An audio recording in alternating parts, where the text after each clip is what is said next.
Eh bien alors bonjour à tous les amis, donc on se retrouve pour une nouvelle vidéo et une nouvelle vidéo pour parler donc de la liste de Petkovic, ainsi que la petite polémique qu'il y a eu entre Petkovic et Riyad Mahrez. Et donc on va analyser cette liste et ensuite bien entendu on va ensemble voir petit à petit cette polémique, faire une petite analyse. Je rappelle que cette liste c'est pour le compte des qualifications pour la Coupe du Monde contre la Guinée et l'Ouganda, zone Afrique, donc la Coupe du Monde, les qualifications pour la Coupe du Monde 2026, que l'Algérie va affronter la Guinée au stade Nelson Mandela de Baraki, et l'Ouganda au stade également de Nelson Mandela, mais de Kampala, en déplacement. Donc en Ouganda, on va jouer à la capitale ougandaise. Alors pour cette liste, en gardien, Benbot, Mandria, Zerba, tout à fait logique. Ait Nouri, Attal, Belaid, Guitoun, Hadjam, jusque-là c'est bon. Keddad, nouvelle surprise Keddad. Qui est Keddad? Alors Keddad, il a joué, alors il joue au CRB, il est défenseur central au Shabab Riyadi Belouizdad. Et c'est un défenseur qui a quand même une expérience en Afrique, c'est pour ça que Petkovic a décidé de le prendre. Ce joueur-là d'ailleurs, eh bien, il a quand même une certaine expérience. Il a joué aussi avec Bouguera dans le compte de la CHAN 2022 qui s'est déroulé en 2023, où l'Algérie a fini finaliste, qui a perdu au tir au but contre le Sénégal, et qui avait encaissé aucun but. Donc a été la meilleure défense du championnat. Keddad, malgré tout, cette saison, le CRB, voilà, défensivement, c'était difficile. Notamment ce fameux 3-0 contre l'équipe tanzanienne, j'ai oublié le nom, vous m'excuserez. Et donc voilà, mais Keddad, pourquoi pas. C'est un bon choix à essayer. D'ailleurs, Petkovic, il a fait le tour des clubs algériens, des équipes algériennes, pour voir un peu comment ça fonctionne. Et peut-être qu'en regardant un peu plus les matchs, en analysant, il a pu dénicher quelques pépites. Madani qui est finalement resté. J'ai pas trouvé qu'il était très convaincant pour la date de mars, mais bon, pourquoi pas. Mandi et Tougaï. Assez logique qu'il soit là. Les milieux de terrain, c'est là où il y a le plus de débats. D'abord, il n'y a que 5 milieux de terrain. Je trouve que c'est peu. Moi, personnellement, j'en aurais pris un sixième, voire même un septième. Et j'aurais peut-être diminué un attaquant. Parce que 5 milieux, je trouve ça beaucoup. Mais il y a Houssem Aouar, Ben Nasser, Ben Taleb, Zarouqi, Kendoussi, qui a été bon. Hein, je pense que si on vérifie ses performances qui ont été faites durant le mois de mars 2024, il était quand même très bon.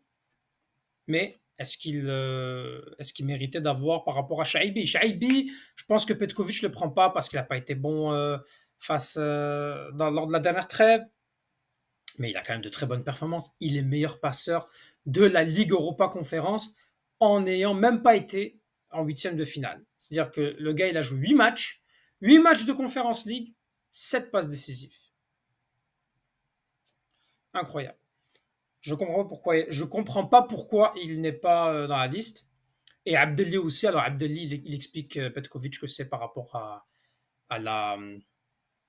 au fait qu'il joue en Ligue 2. Pour lui, en fait, il aimerait que chaque joueur joue dans les championnats élites. Première Ligue, Ligue 1, Liga, Serie A, Bundesliga.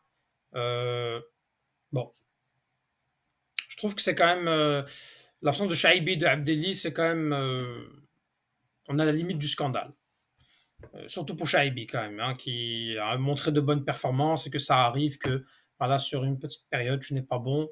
Je pense pas que ça méritait à ce point-là. Mais bon, il a voulu redonner la chance à ceux qui ont été bons en mars, et je comprends. D'ailleurs, c'est pour ça que ça justifie les attaquants présents qui sont Amora, même si Amora était pas bon, mais Amora enchaîne quand même une bonne performance. Bakrar, à New York, qui joue à New York City. Ben Rahma, qui avec Lyon est quand même très très bien. Benzia, Bounedjah, Brahimi, Gouiri, Hadj Moussa. Pas de Slimani, pas de Belaïli et pas de Mahrez. Alors, Belaïli, c'est sûr que son comportement indisciplinaire lors des matchs avec le Mouloudia d'Alger ne l'aide pas.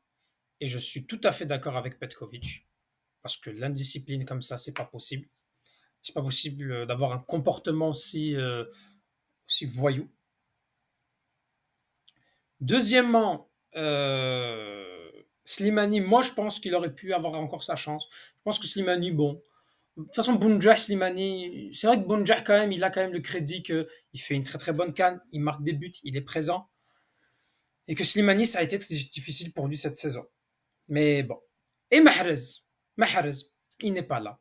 Alors, si Mahrez n'est pas là, c'est qu'il y a eu polémique. Et quand Mahrez n'est pas là, il y a toujours des polémiques. Et là, on en est avec cette polémique de Petkovic, Mahrez, Mahrez, Petkovic, l'affaire maintenant qui, voilà, c'est la nouvelle telenovela, de toute façon des médias, des médias algériens de merde. Donc bon, alors qu'est-ce que dit Petkovic en conférence de presse? Je vous lis. Alors Riyad Mahrez, il doit nous contacter dès qu'il souhaite revenir en équipe nationale. Je n'ai reçu aucun appel, ce qui est clair. Le joueur ne souhaite pas encore revenir. La porte est toujours ouverte. Réponse de Riyad Mahrez 1 heure après. Alors, qu'est-ce que dit Riyad Mahrez? Riyad Mahrez, en fait, à travers un tweet, il dit: je n'ai ni reçu d'appel du sélectionneur, ni de la fédération. J'avais une petite gêne au genou. J'ai donc opté pour du repos lors des 2 derniers matchs de championnat afin d'être opérationnel pour ces 2 confrontations pour le Mondial 2026, ô combien important. Bonne chance à l'équipe nationale pour des matchs à venir. Cela me tenait à cœur d'être présent. Je respecte évidemment le choix du sélectionneur et je prends acte de cette décision. Riyad.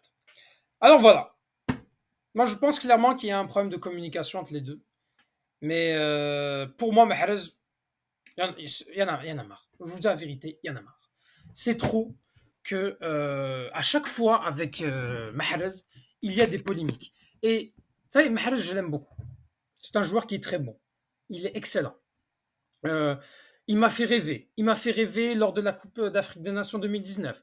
Il m'a fait rêver lors de pas mal de matchs avec l'Algérie, mais aussi avec Manchester City, avec Leicester. Son doublé en demi-finale de Ligue des Champions contre le Paris Saint-Germain, son coup franc face au Nigeria. Quand même, j'aime beaucoup ce joueur. Pour moi, c'est le meilleur joueur de l'histoire de l'équipe nationale d'Algérie. Et je sais qu'il y en a qui vont pas être d'accord, et c'est normal. On est là pour débattre. Par contre, il y a trop de polémiques trop de ce joueur-là. Ces derniers temps, c'est trop. Et il y en a plein. Entre les moments où il ne veut pas venir à tel match, il veut choisir tel match. Je comprends que parfois, c'est difficile, mais à un moment donné, quand les performances ne suivent plus, quand dans les matchs à très haut niveau, il n'est pas présent, la preuve, la double confrontation face au Cameroun, la preuve encore, les 2 dernières Coupes d'Afrique des Nations, à un moment donné, Mahrez, je veux bien que voilà, tu comprends pas qu'il fallait qu'on t'appelle, mais toi aussi, il faut que tu. En fait, les deux, vous devez faire un pas. Mettez-vous tranquillement autour d'une table, on va discuter. Alors, qu'est-ce que tu veux, Mahrez? Tu veux continuer? Oui, oui, tu veux continuer? Ok, qu'est-ce qu'on fait? Qu'est-ce qui est bon pour toi? D'accord, moi, je suis entraîneur, Petkovic par exemple, j'ai besoin d'avoir la performance. Donc, je veux quelqu'un de compétitif. Et Mahrez, oui. Est-ce que je peux donner plus? Oui, je veux donner plus. Il y a la Coupe du Monde 2026. J'ai envie d'avoir une Coupe du Monde, de pouvoir participer, d'être leader, que sais-je. Mais mettez-vous d'accord et qu'on arrête avec ces conneries. Je suis désolé parce que là c'est simple. On va voir des trucs comme ça. Les gens ils vont penser que Petkovic le convoque pas. Ils vont dire ah mais c'est parce que Mahrez voilà ancien de Belmadi. Puis ensuite les clans vont arriver, les pro Belmadi, les anti Belmadi. Puis on va croire qu'il y a des clans parce que tous ceux qui étaient convoqués par Belmadi, ben on va pas les convoquer parce qu'il y a un ego. Les gars, ça y est. Ça y est, là, est-ce que c'est le moment? Il y a des fédérations qui travaillent, qui mettent du pain sur la planche, qui font des formations. Est-ce qu'on a le temps pour ce... On n'a pas le temps pour ça. Si la fédération était bien, elle aurait un manager qui va régler ça. Le problème, c'est que normalement, Petkovic, il doit appeler Mahrez. Mais Mahrez, il doit faire les efforts aussi. C'est qu'il n'y en a aucun des deux. Les deux, ils se disent non, c'est l'autre. Ah, c'est lui. Ah, les gars, on est professionnel ou pas? Moi, je, moi, je suis sidéré. Qu'on nous dise clairement, si Mahrez veut continuer à jouer, il joue. S'il est prêt à donner, à faire tout, à rattraper, parce qu'il faut qu'il regagne sa place, à mes yeux, il faut qu'il regagne sa place. S'il arrive à gagner sa place, et qu'il veut vraiment gagner sa place, il peut revenir dans le groupe, il peut se battre. On sait que Mahrez, quand il veut le faire, il peut. Et il a encore du talent. Il a de très bonnes performances. C'est quoi les performances de Riyad Mahrez? Les performances de Riyad Mahrez en ce moment, alors oui, il joue dans un championnat qui est moins bon que City, on est d'accord. Mais ça va, cette saison, en championnat d'Arabie Saoudite, 11 buts, 13 passes décisifs. en 32 matchs, décisif sur 24 buts. C'est pas mal quand même. C'est pas mal. Il a eu une petite baisse à un moment donné, mais après mars, il est bien revenu quand même. Il est très très bien revenu. Donc voilà, j'espère en tout cas que cette situation va se régler et qu'on puisse enfin avoir, bah, comment dire, on va respirer la sérénité dans cette équipe nationale. Parce que là, avec tous les problèmes qui se passent, les problèmes qu'il y a eu la fédération et tout ça, on n'en finit plus. Mettez un petit commentaire pour ce que vous avez pensé, qu'est-ce que vous avez pensé de la liste, l'épisode de Mahrez Petkovic. Voilà, donc abonnez-vous, laissez un petit pouce bleu et un commentaire pour le référencement. Et on souhaite bonne chance à notre équipe nationale pour la Guinée et l'Ouganda. Merci. Tahel Jazair, Palestine Chouhada, et merci.